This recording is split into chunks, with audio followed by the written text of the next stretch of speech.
أعوذ بالله من الشيطان الرجيم. بسم الله الرحمن الرحيم. إن الحمد لله حمدا كثيرا نحمده تعالى ونستعينه ونستغفره ونعوذ به من شرور أنفسنا ومن سيئات أعمالنا. من يهده الله فهو المهتدي ومن يضلل فلا هادي له.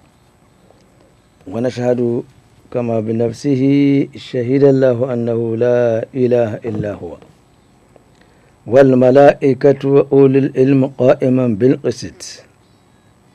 لا إله إلا هو العزيز الحكيم الخالق البارئ المصور الذي له ملك السماوات والأرض يحيي ويميت وهو على كل شيء قدير. ونشهد وكفى بالله شهيدا محمد رسول الله والذي أرسله ربه بالهدى ودين الحق بشيرا ونذيرا وداعيا إلى الله بإذنه وسراجا منيرا. بلغ رسالة وأدى الأمانة ونصح الأمة وكشف الغمة وجاهد في الله حق جهاده حتى أتاه اليقين. خاتم النبيين وإمام المجاهدين الذي لا ينطق عن الهوى إن هو إلا وحي يوحى علمه شديد القوى الذي جاء بكتاب عزيز لا يأتيه الباطل من بين يديه ولا من خلفه تنزيل من حكيم حميد. كتاب الذي من قال به صدق ومن عمل به أجر ومن حكم به عدل ومن دعا إليه فقد هدي إلى صراط مستقيم. هذا الكتاب كل من تمسك به وتمسك بالسنة الذي جاء به فقد استمسك بالأروة الوثقى لا انفصام لها والله سميع عليم. فصلى الله تعالى على نبيه الكريم وعلى آله وصحبه ومن تبعهم بإحسان إلى يوم الدين. رب اشرح لي صدري ويسر لي أمري واحلل عقدة من لساني يفقه قولي. اللهم لا سهل إلا ما جعلته سهلا وأنت تجعل الحزن إذا شئت سهلا. فعلمنا ما جهلنا وذكرنا ما نسينا وزدنا علما. ثم أما بعد. السلام عليكم ورحمة الله وبركاته. Nous rendons grâce à Allah subhanahu wa ta'ala, le clément, le tout miséricordieux, qui nous a permis une fois encore de nous retrouver autour de sa parole, ainsi qu'autour de la parole de son prophète Mohammed, paix et bénédiction d'Allah soit sur lui, en ce 12e jour du mois de Zil-Hijj, qui nous sépare donc de 2 jours de la fête de Tabaski. Nous rendons grâce à Allah subhanahu wa ta'ala pour nous avoir permis de traverser cette décade qui constitue la période la plus importante de l'année, à travers laquelle des événements sont arrivés et pour lesquels le prophète sallallahu alayhi wa sallam a solennellement déclaré que c'est la meilleure période où Allah subhanahu wa ta'ala aime. Ainsi, les œuvres que nous étions arrivés à accomplir, nous prions Allah subhanahu wa ta'ala de les agréer et de nous réserver sa grâce que nous qualifions toujours d'infinie. Nous nous trouvons alors dans ce qu'on appelle les Yom Tashrik, c'est-à-dire les 3 jours qui succèdent le 10e jour de la Tabaski. En ces jours, il est permis également de sacrifier si le temps n'a pas permis de le faire au 10e jour. Et si cela n'a pas été possible aussi au 11e jour, on continue jusqu'au 3e jour, qu'Allah facilite à tout le monde cette possibilité-là. Le constat qu'on a pu faire, c'est que les animaux ayant servi au sacrifice ont coûté cher par rapport à l'abondance exceptionnelle qu'on a observée cette année. Malgré cette abondance, on a constaté que les prix des animaux sont restés collés. Bref, comme on a l'habitude de dire, chacun a eu pour sa bourse et à quel prix. Là aussi, nous formulons des vœux auprès de Allah subhanahu wa ta'ala afin que ce sacrifice, qui dès au départ était adressé à Allah subhanahu wa ta'ala, nous le prions d'accepter ses œuvres. Ainsi, la décade aussi nous a permis, ou a permis à en tout cas ceux qui sont conscients du caractère éphémère de la vie d'ici-bas, ils se sont évertués à accomplir beaucoup de bonnes œuvres. Parce que nous estimons que le coefficient à appliquer à ces œuvres qui n'est connu que d'Allah subhanahu wa ta'ala est indiscutablement important. Et le croyant qui sait que il est ici de passage, le croyant alors est dans une situation qui l'inquiète, bien sûr. Le croyant prend conscience qu'il n'est venu en ce bas monde que pour quelques instants. Le temps qu'Allah subhanahu wa ta'ala a voulu lui accorder, ce qui lui permettra d'obtenir de bonnes œuvres et espérer la miséricorde d'Allah subhanahu wa ta'ala qui le fera héberger dans le paradis. Ainsi, conformément à certains discours du prophète Mohammed sallallahu alayhi wa sallam, il a dit Al-mu'minu bayna makhafatayn bayna ajalun qad mada la yadri ma Allahu sani'un fihi wa ajalun qad baqiya la yadri ma Allahu qadin fihi. Le prophète sallallahu alayhi wa sallam a dit le croyant se trouve entre 2 grandes inquiétudes. La première inquiétude, c'est que il a vécu au moment où il prend conscience qu'il est encore en vie. Ben ajalan qad mada, il a un passé, il a vécu une vie. La yadri ma Allahu sani'un fihi, il ne sait pas en ce moment qu'est-ce qui s'est passé, qu'est-ce que Allah subhanahu wa ta'ala lui a réservé. C'est-à-dire, s'il devait faire son bilan, il ignore complètement quelle est sa situation. Mais il est sûr d'avoir vécu et d'avoir posé un certain nombre d'actions. Pour le croyant, il met toujours sa confiance en Allah subhanahu wa ta'ala et il s'organise pour toujours chercher sa satisfaction. Mais cela en aucune façon ne saurait lui donner une garantie totale, un chèque en blanc. Et c'est pourquoi cela constitue justement une inquiétude. Parce que s'il devait trépasser au moment où il prend conscience, donc il a un bilan, Le bilan, quand il sera établi, le croyant ignore quelle est actuellement sa situation. Est-il positif, alhamdulillah rabbil alamin, ce bilan, ou négatif, wal iyaz billah.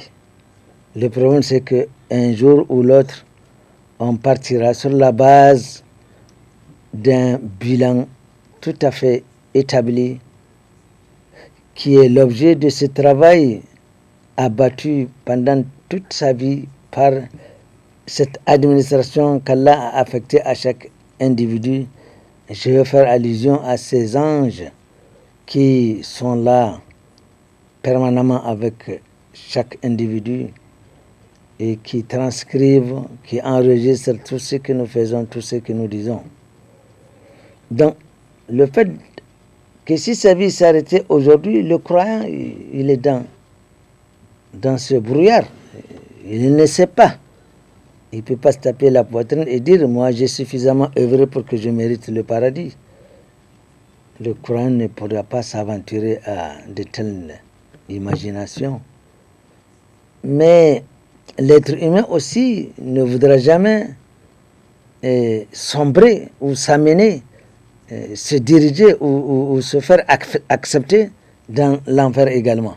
Donc il y a là cette inquiétude pour le croyant parce qu'il ne sait pas ce qui s'est passé s'il devait trépasser aujourd'hui, en ce moment-là.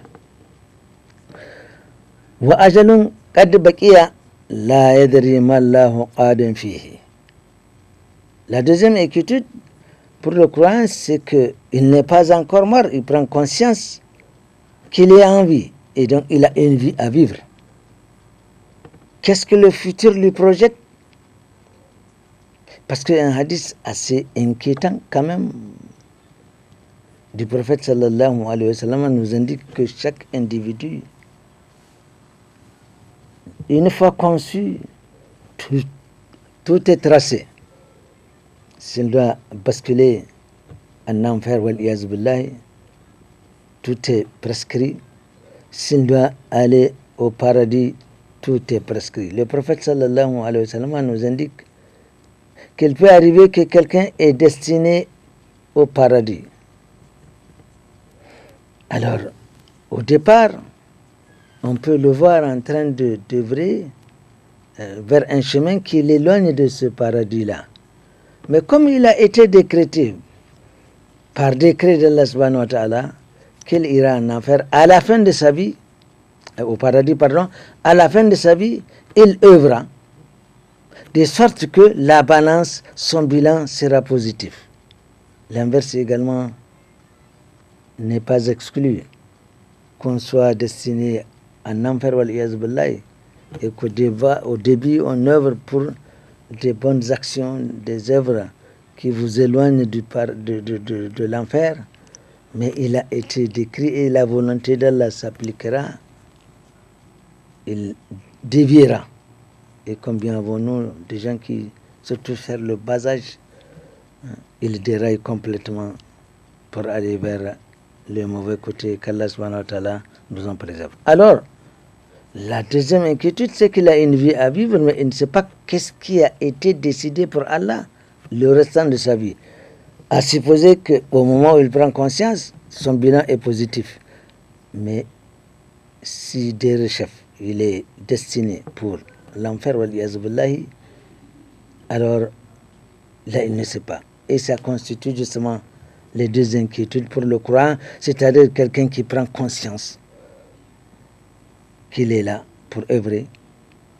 Mais alors, croire, œuvrer, faire de bonnes œuvres et espérer la rahma d'Allah subhanahu wa ta'ala qui le conduira au paradis, qu'Allah fasse que nous soyons de cela.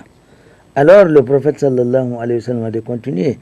فَلْيَتَزَوَّدُ الْعَبْدُ مِنْ نَفْسِهِ لِنَفْسِهِ. Alors, à partir du moment où, voilà la situation dans laquelle le croyant se trouve, il est entre deux inquiétudes. Le passé, il ne sait pas qu'est-ce qui s'est passé. Le futur, il ne sait pas qu'est-ce qui est réservé au futur. Alors, la seule façon, le conseil que le prophète Mohammed sallallahu alayhi wa sallam a dit, فَلْيَتَزَوَّدُ الْعَبْدُ مِنْ نَفْسِهِ لِنَفْسِهِ. Il faudrait donc qu'il prenne conscience de cela.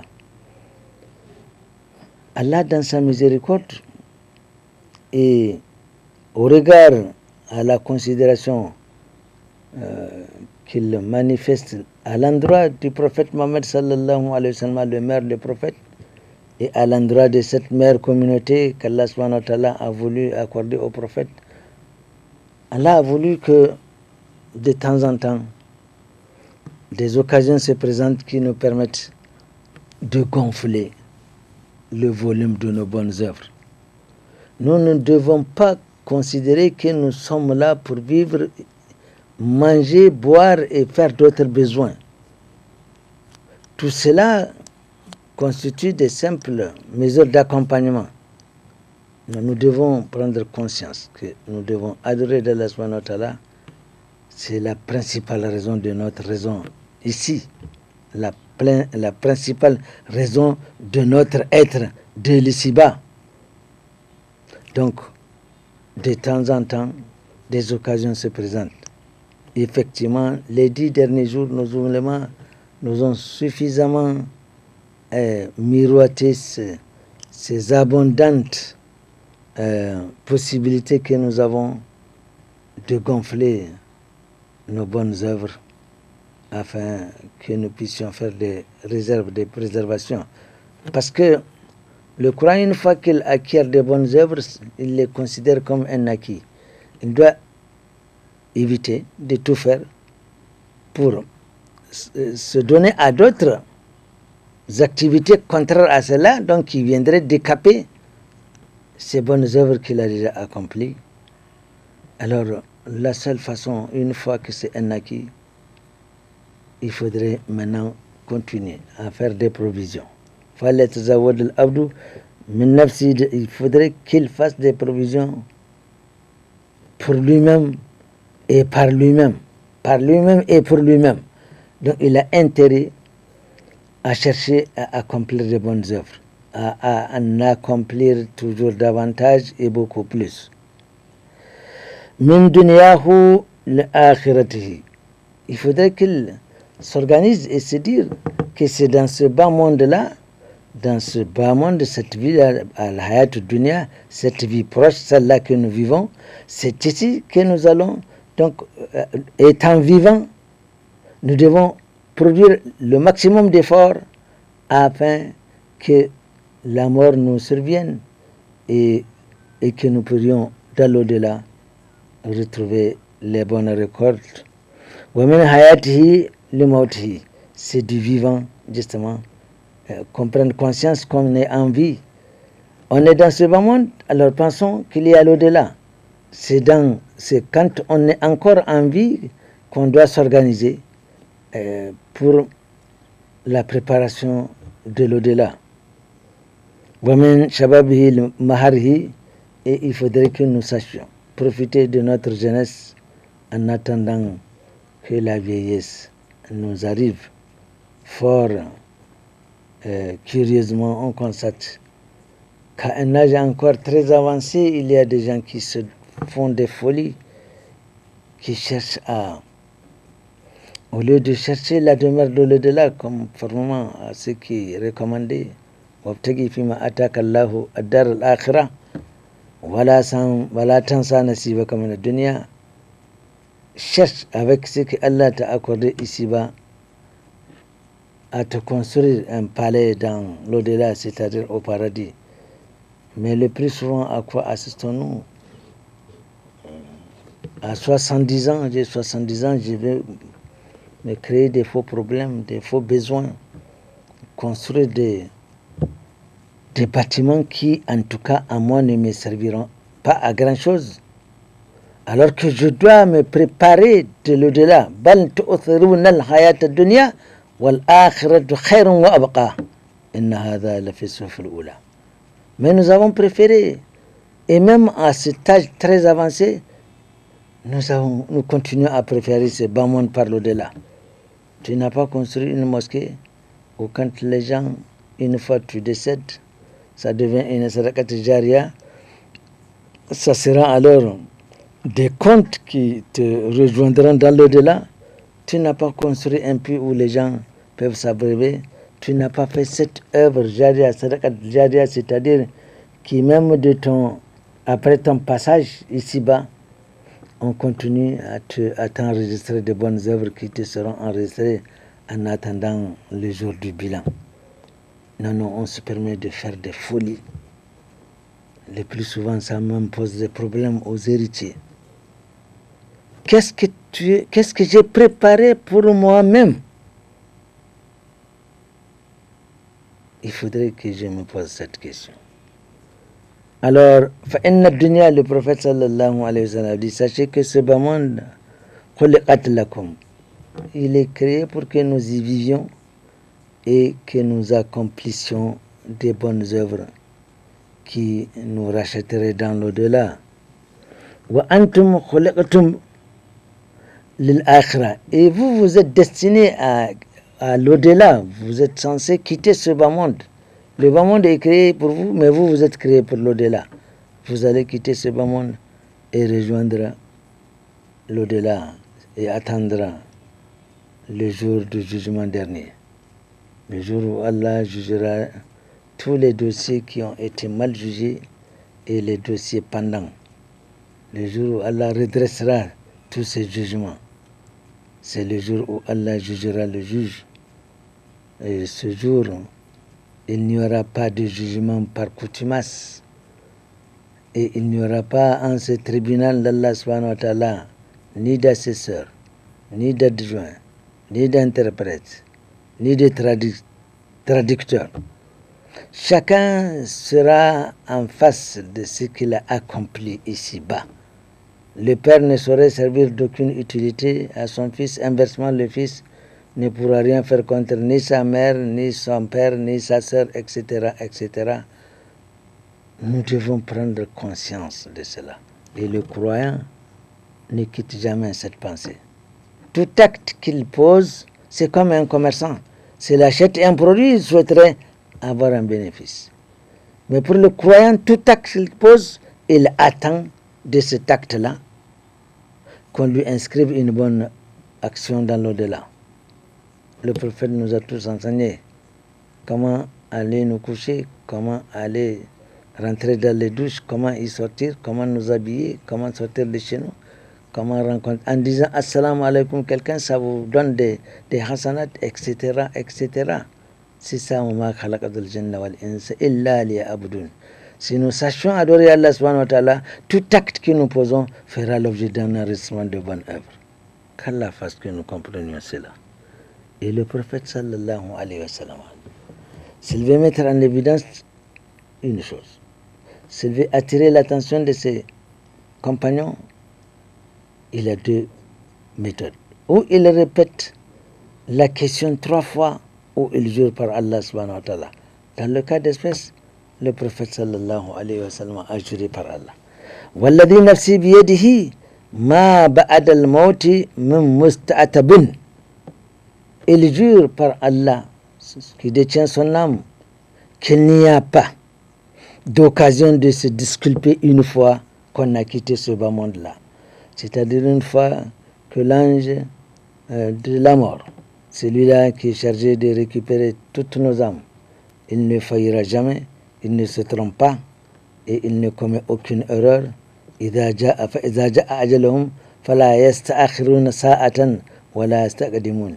Il ne sera fait une soustraction d'1 minute ou un bonus d'1 minute. Une fois le terme échu, qu'on soit prêt ou qu'on ne le soit pas, eh bien on va quitter ce bas monde-là. Et c'est terminé. Alors à partir de ce moment, le prophète sallallahu alayhi wa sallam jure qu'il n'y a aucune possibilité de se racheter. Wala ba'ad ad-dunya min darin illa al-jannata wan nar. Et il n'y a pas d'autre refuge après ce bas monde. Quand on quitte ce bas monde-là, il y a 2 refuges.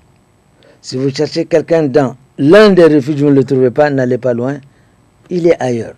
Il est dans l'autre refuge, inversement. Alors le prophète dit qu'il n'y a pas d'autre refuge illa al-jannatu, après ce bas monde-là, que le paradis, qu'Allah fasse que nous soyons les occupants, ou un nar, ou l'enfer, wal iyaz billah. Nous voyons combien le prophète sallallahu alayhi wa sallam ici a décrit la situation du croyant, qui lui est conscient que ce bas monde n'est qu'éphémère et qui prend conscience que ce bas monde-là, tôt ou tard, on le quittera. Car la nature de l'être humain, cette nature imparfaite mais perfectible, Allah le sait bien et il l'a dit d'ailleurs, yuridullahu an yakhaffifa ankum wa khulaqa al-insanu da'ifan. Allah veut vous alléger les tâches. Aujourd'hui, pour faire un bien, ça ne coûte rien du tout. Pour pécher, il faut payer. Pour pécher, il faut mettre des efforts, etc., etc. Allah dit qu'il a créé l'être humain daïf. Il est faible, sa nature est faible. Mais oui, également, s'il arrive à avoir la foi lui donne cette force de résister à tout mal. Quel-ci-bas-là est éphémère, donc d'une durée tellement courte que l'homme n'est jamais enfin prêt à la quitter, quelle que soit par ailleurs la situation sociale dans laquelle et les conditions qui l'entourent, qu'il soit riche ou qu'il soit pauvre, qu'il soit malade ou qu'il soit bien portant, qu'il détienne un pouvoir ou qu'il ne détienne pas de pouvoir, qu'il soit jeune, inconscient ou l'âgé et responsable. Nous devons savoir que ces anges qui sont chargés de transcrire tout ce que nous accomplissons en bien, alhamdulillah, en mal, ils sont incorruptibles. Le croyant, en posant un acte délictueux, se rappelle qu'il est en présence de ces anges-là. Le croyant est conscient qu'il est accompagné des anges qui transcrivent. Si le fornicateur savait que les anges sont en train, s'il les voyait en train de dire, ok, tu es en train de faire cela à telle date avec une telle à tel endroit, et que cela est archivé, et qu'au jour du jugement dernier, on te braquera cela, que tous les péchés que tu causerais, que tu vois les anges en train de transcrire, peut-être tu ne le ferais pas. Mais le croyant n'a pas besoin de cette image-là, il sait qu'en permanence, il est en compagnie des anges. La ya'asuna Allah ma amarahum wa yaf'aluna ma yu'marun. C'est des employés conscients qui ne sont ni en retard ni en vacances, encore moins en grève. Ils accomplissent l'œuvre qui leur a été demandée. Et le jour du jugement, tout ce travail abattu sera compilé. Et chacun viendra avec son document accroché au cou. Et chacun lira ce qu'il a accompli ici-bas. C'est pourquoi le croyant, il sait qu'il est surveillé par les anges. Donc, il ne pose pas ce genre d'actes. Il y a des actes que le croyant, la foi empêche de poser. Qu'Allah nous y aide. La nature humaine, chers frères et chères sœurs, par nature elle-même ne veut que des droits, et seulement des droits. Si on devait dispenser les gens de faire ce qui leur amènerait au paradis, mais ils ne les feraient pas. Ils se réjouiraient qu'on ne les demande pas ça. Mais on vous demande ça parce que c'est pour sauver votre âme. Ainsi, donc, l'âme bestiale, c'est celle-là qui pousse, justement. L'être humain a aimé des jouissances qui lui permettent d'oublier la présence de ces anges-là. Il y a un certain nombre de choses qu'Allah a citées qui distraient l'individu du rappel d'Allah subhanahu wa ta'ala. Allah a dit زين للناس حب الشهوات من النساء والبنين والقناطير المقنطرة من الذهب والفضة والخيل المسومة والأنعام والحرث ذلك متاع الحياة الدنيا والله عنده حسن المآب. Un certain nombre de préoccupations mondaines font que nous oublions que nous allons quitter ce bas monde. Nous distraire de ce qui nous rapprochera de l'enfer, du paradis. Les enfants, les besoins, les biens d'ici-bas, l'argent qu'on amasse, l'abondance des animaux, etc. Tout ce matériel qui distrait l'individu sur terre, Allah nous a prévenus. Zalika mata'ul hayatid dunya. Tout ça n'est qu'une jouissance éphémère de ce bas monde. Wallahu indahu husnul ma'ab. Donc l'âme pousse l'individu à agir ainsi. Quant au ruh,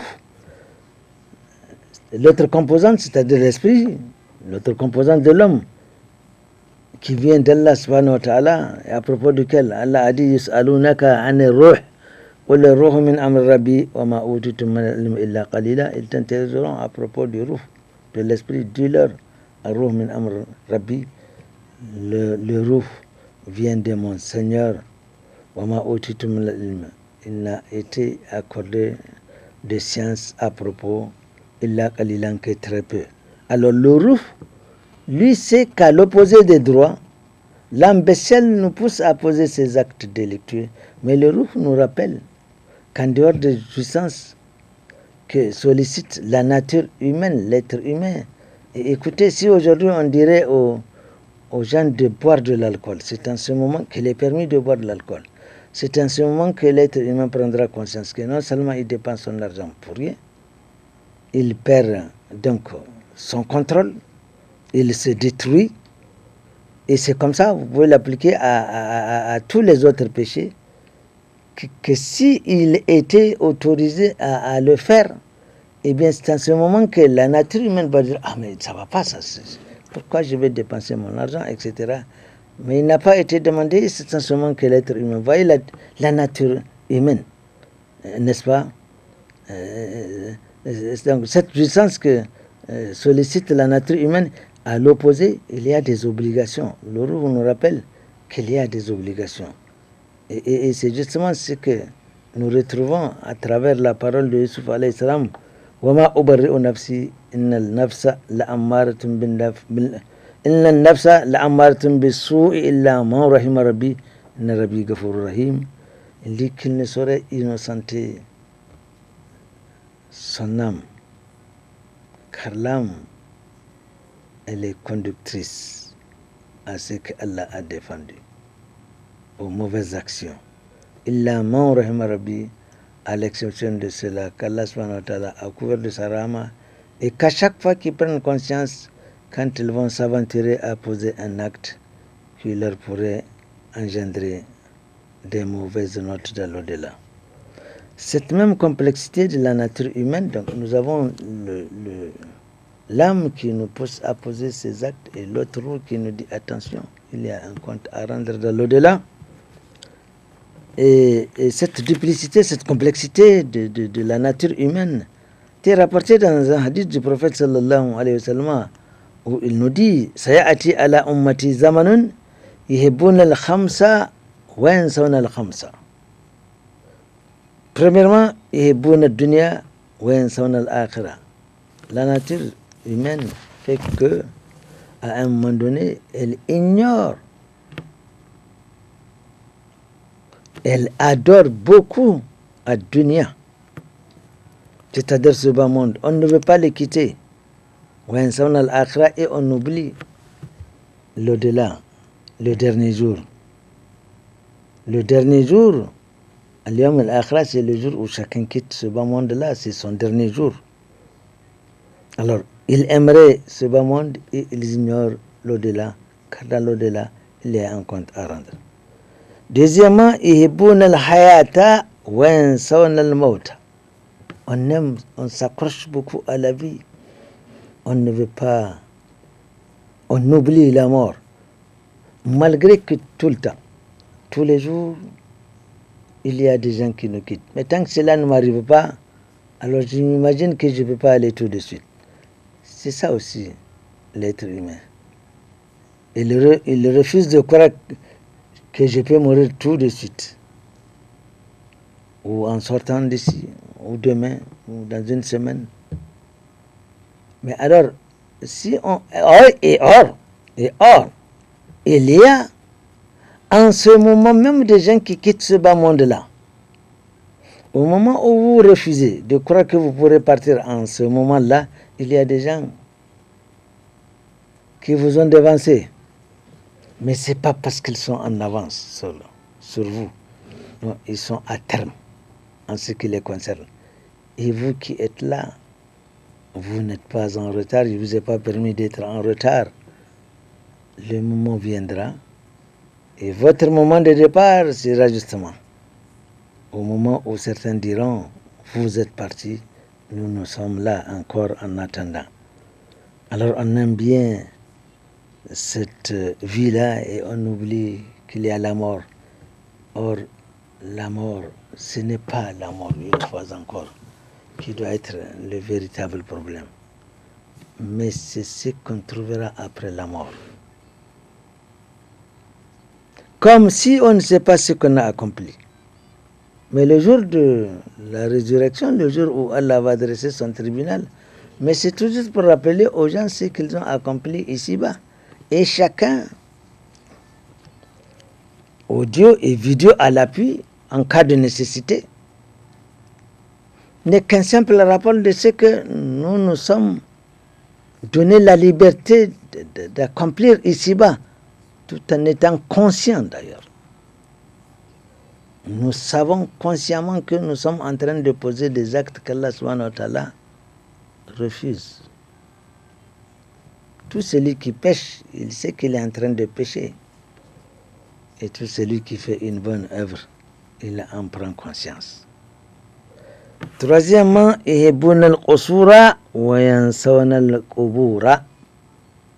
c'est ainsi que l'être humain, à un moment donné, le prophète dit qu'il aimera se construire des châteaux, des grandes villas à grand standing, comme si on n'allait pas les quitter. Nous le répétons tout à l'heure, qu'à un âge avancé, 70 ans, qu'est-ce que moi j'ai besoin de... Pourquoi? N'est-ce pas le moment? Ce n'est même pas à 70 ans que je dois y penser. Le croyant à 20 ans, une fois majeur, prend conscience qu'il est en train de construire son bâtiment dans l'au-delà. Mais le plus souvent, à un âge très avancé, je le répète, on se fait des folies. On oublie que c'est plutôt dans l'au-delà qu'il faut se construire une villa. Wabtaghi fima ataka Allahu ad-dar al-akhirah wa la tansa nasibaka min ad-dunya. Est-ce que tu as déjà créé ou construit une maison dans l'au-delà? La question reste posée. Alors on aimerait construire ces beaux bâtiments, et on oublie là où chacun sera enterré. Ce trou de 70 mètres et la longueur dépend de la longueur du défunt, ni plus ni moins, enseveli dans un pan qui ne coûtera pas 3000 francs. Et ceci, quels que soient les milliards, les millions qu'on aura laissés, les grands bâtiments qu'on aura laissés également, pour tuer l'être humain. Allah dit, mais vous, comment vous pourriez choisir ce bas monde par rapport à l'au-delà? Alors que l'au-delà, le bâtiment qu'il y a dans l'au-delà n'a aucune comparaison par rapport à ce que tu as ici, dont tu te réjouis. Bon Dieu, tu vas le laisser, tu vas le quitter.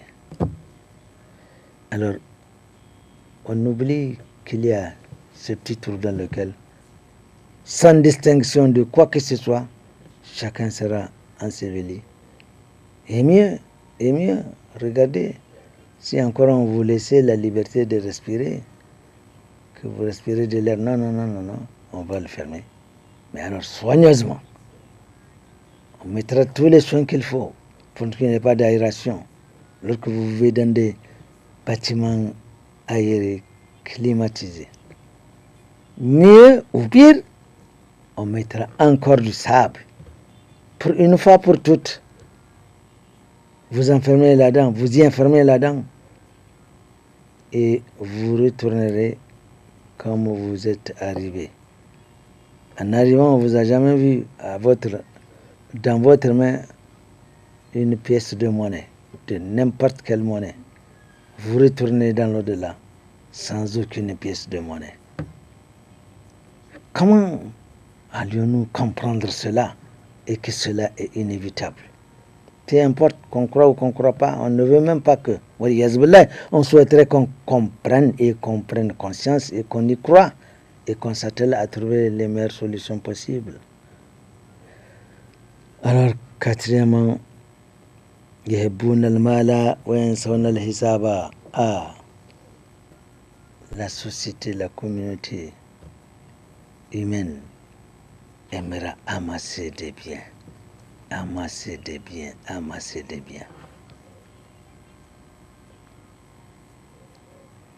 Quand vous sortez le matin, tout ce que vous voyez sortir de chez eux, aller de gauche à droite,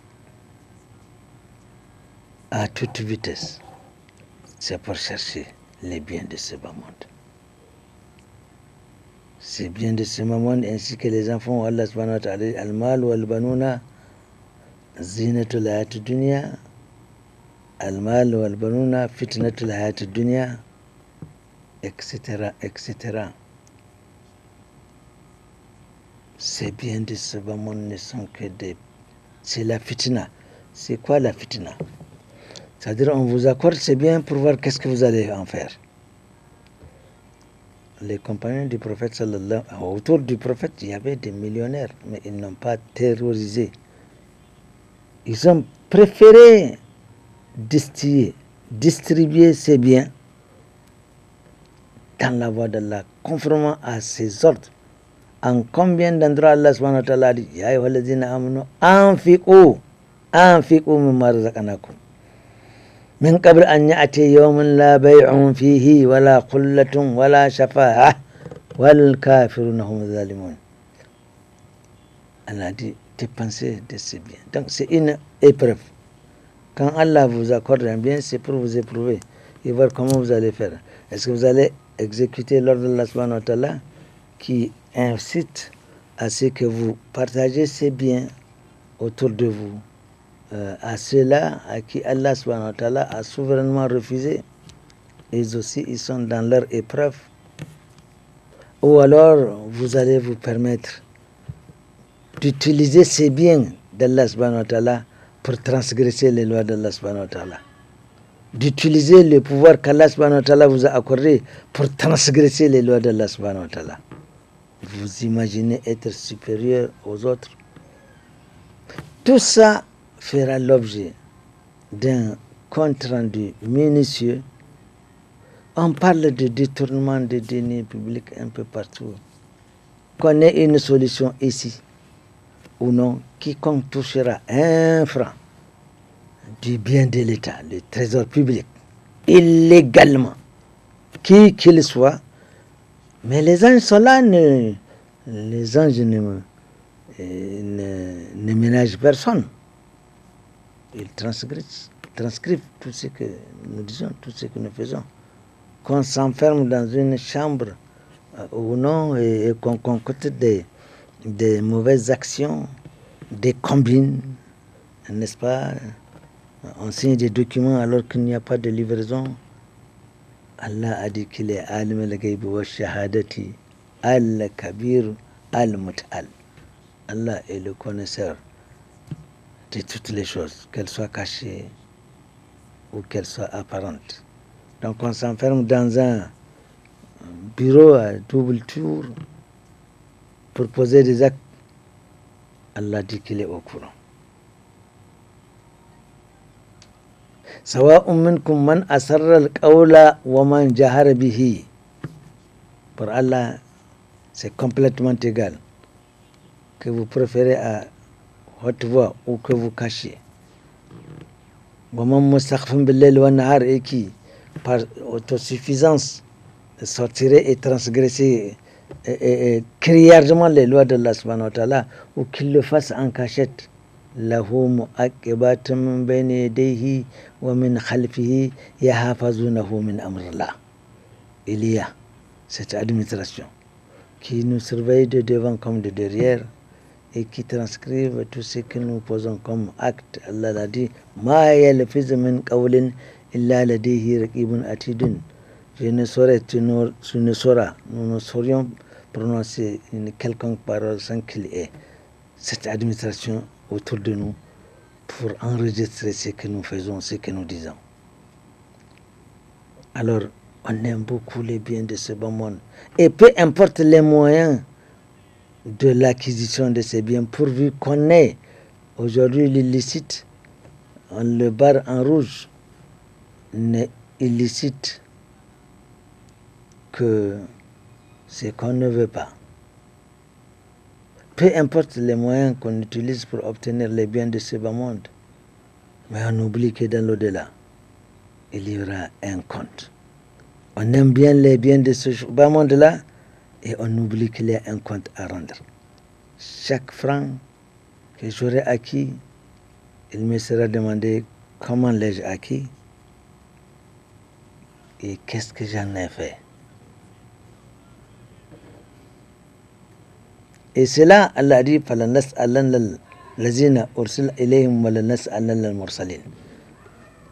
même les messagers d'Allah subhanahu wa ta'ala feront l'objet de tous ces comptes-là. Autour du prophète sallallahu alayhi wa sallam, il y a des compagnons qui ont complètement mis à leur disposition tous les biens qu'ils avaient. Ainsi, ils ont tout dépensé dans la voie d'Allah subhanahu wa ta'ala. Mais à eux, un récit nous rappelle que Abdurrahman bin Auf, qui était millionnaire en son temps, a fait l'objet d'un compte. Il fait partie des 10 qui ont été promis au paradis d'ici-bas et à qui justement des comptes seront demandés comme tout le monde. Donc on aime les biens et on oublie qu'il y a un compte. C'est ainsi qu'on aime les créatures au détriment du créé. C'est Allah subhanahu wa ta'ala qu'il faut craindre et non les créatures. Chers frères et sœurs, quel que soit ce que nous aimons et le degré de passion qui nous anime, et quel que soit ce que nous réprouvons, et la raison qui motive cette réprobation, un fait est là, et indéplaçable, qui nous rappelle que ce bas monde-là n'est qu'une transition d'un point A, depuis notre arrivée en ce bas monde, au point Z, qui va consacrer notre départ à travers la mort qui est inévitable. Car Allah subhanahu wa ta'ala, notre décret est signé. Allah a dit, Kullu man alayha fanin wa yabqa wajhu rabbuka dhul jalali wal ikram. Allah a également déclaré, Kullu nafsin dha'iqatul maut thumma ilayna turja'un. Nous allons mourir. Je vais mourir, tu vas mourir, nous allons mourir, vous allez mourir, ils vont mourir, et nous allons tous mourir un jour. Alors, qu'est-ce qu'il nous reste à faire? C'est de prendre conscience de cela et de nous y atteler à accomplir de bonnes œuvres salutaires, celles-là même qui nous seront utiles dans l'au-delà. Tels sont chers frères et chères sœurs, ce qu'Allah subhanahu wa ta'ala a voulu que nous disions ici, le temps imparti à cet entretien tire à sa fin. Nous prions Allah subhanahu wa ta'ala de nous pardonner les éventuelles erreurs que nous aurions involontairement commises. Nous ne sommes que des créatures faibles, nous l'avons dit. Et Allah, tu es fort, tu es puissant et pardonneur. Alors, pardonne-nous. Pour ce que nous avons dit, juste que tu aimes et que tu agrées, distribue-nous à nous tous ces bienfaits, chacun dans son compte d'épargne de l'au-delà. Subhanakallahumma bihamdik, ashhadu an la ilaha illa anta, أستغفرك وأتوب إليك. ربنا تقبل منا إنك أنت السميع العليم وتب علينا يا رب إنك أنت التواب الرحيم.